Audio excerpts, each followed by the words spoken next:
And once I see more and more and more programs that are indiscriminate and broadly based, I realize that our surveillance programs operate on the basis of the same principles as the worst governments on earth, because they are not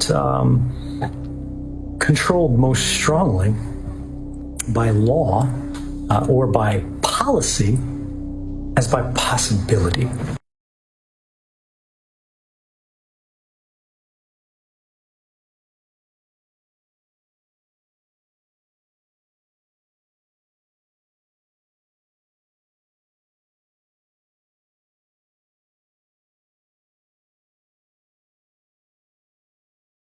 This has to become a political issue.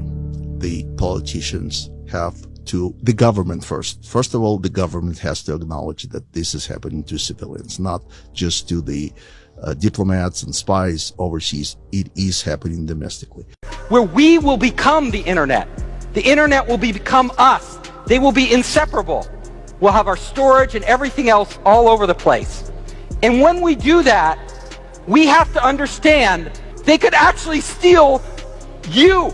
They can implant memories in your head that you don't have. They could erase memories. They could control you in ways that you wouldn't even know you're being controlled. No touch torture is a whole new topic, a whole new category. Most people don't believe it's happening. You can be tortured in your own home. No one will believe you. Your brain has been rewired to feel the other. I call it the empathy machine. We can overpower all senses. We can create false sense of touch, make you think ghosts are touching you. We can, create smells that aren't really there, tastes. So you can imagine all the trickery that we're capable of doing. It is happening domestically. My case, I have a validated case, as validated as those diplomats that are listed in the intelligence report, the latest intelligence report on the subject. They said 24 cases we can't explain, and the most plausible explanation is directed pulse microwave energy. The agency that's supposed to investigate it is the FBI. Because I'm a civilian, it's happening domestically. They ignore it. I went to my congresswoman. She wrote an inquiry to the FBI, and they basically responded with a nonsensical letter. I am a civilian. My brain is accessed remotely and damaged on the regular basis. In 3.5 years, you look at my brain scan and it looks like a battlefield. All those delta connection, all this broken connection, the connectivity. Neurociencia, el control mental, implantes cerebrales. Magnus Olsson, bienvenido al programa. ¿Qué es eso? Bien, todo empezó en los años 60 con el científico español José Delgado, que hizo el famoso experimento del toro, cuando introdujo un implante de electrodos en el cerebro de uno de esos animales. Esto puso furioso al toro, que empezó a atacar. Él se quedó enfrente del toro sin moverse, mientras la bestia corría hacia él. Llevaba un pequeño control remoto, presionó un botón y el toro enseguida se detuvo y se dio la vuelta. La CIA contrató luego a José Delgado. Otro de los pioneros en este aspecto es el Dr. Jacobson, de Noruega, que también fue contratado por la CIA. Ya en esta época, en Noruega, empezaron a realizar experimentos no consensuales. Los neurocientíficos que trabajaban en esto no son figuras públicas.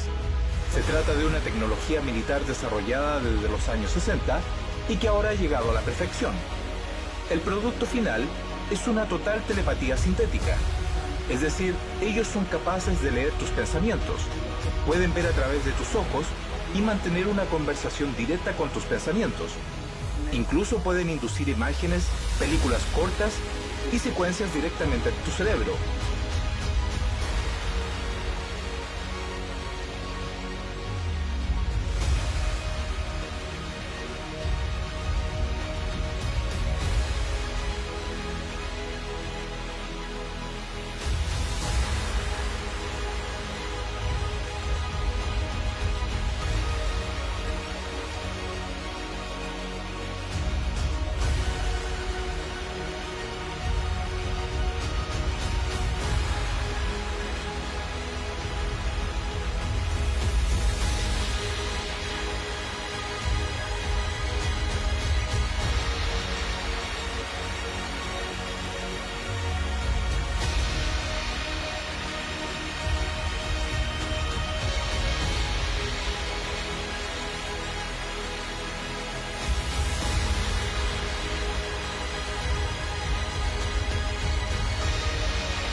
You know, the fact is, when you think about the invasiveness of this technology, think about the basic values Americans hold in common. Think about the very First Amendment. You know, freedom of speech, assembly, religion are all predicated on one idea: freedom to think.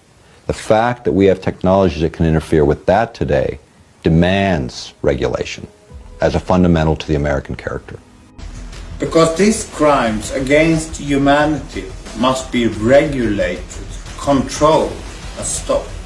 The hybridization of human minds. The government has to acknowledge that this is happening to civilians. Snowden has revealed that NSA can really read all the emails and all the conversations what we have, but he has still not shown or revealed, which he must know, that they can read everybody's thoughts, dreams, and subconscious and influence them. And some people say, well, I don't care if somebody reads my thoughts, but you don't realize then that you can be influenced to be a serial killer, commit suicide, become a criminal, and this is what the false flag operations are about.